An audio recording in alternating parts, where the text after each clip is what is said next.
ఈ question capacitor అనే topic నుంచి ఇచ్చాడు. ఒక ప్యారల్ ప్లేట్ కెపాసిటర్ ఉంది, దాన్ని హాఫ్ ఆఫ్ 2 డైఎలక్ట్రిక్ మెటీరియల్స్ తో డైరెక్ట్రిక్ కాన్స్టెంట్స్ K1 K2 ఉన్నదంతా ఇలా ఫిల్ చేశాడు అనమాట. అయితే ఇనిషియల్ గా డైరెక్ట్రిక్ మెటీరియల్ లేనప్పుడు ఎంత కెపాసిటీ ఉంటుందంటే A epsilon O by D. ఒకవేళ నేను ఫిల్ చేస్తే డైరెక్ట్రిక్ మెటీరియల్ తో అప్పుడు ఏమవుతుందంటే K A prime epsilon O by D prime అవుతుంది. ఇక్కడ డిస్టెన్స్ ఏరియాలు మారుతున్నాయి కాబట్టి ఇలా రాశాను.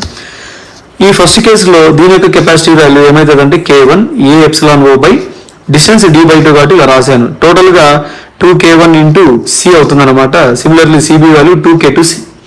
ఇక్కడికి వచ్చేపాటికి ఏరియా వాల్యూ హాఫ్ అయింది కాబట్టి కెపాసిటీ వాల్యూ ఫస్ట్ ఇది ఏమవుతుందంటే CA is equal to K1/2C అవుతుంది. ఇదేమో K2/2 ఇంటూ C అవుతుంది.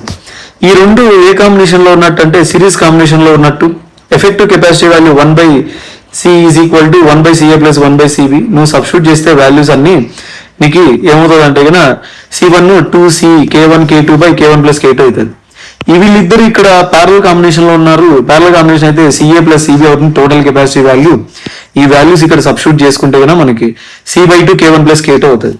అడిగింది రేషియో C1/C2 కాబట్టి సబ్స్టిట్యూట్ చేస్తే ఇక్కడ CC క్యాన్సిల్ అయిపోయి 2 పైకి వెళ్తే మల్టిప్లై అవుతుంది.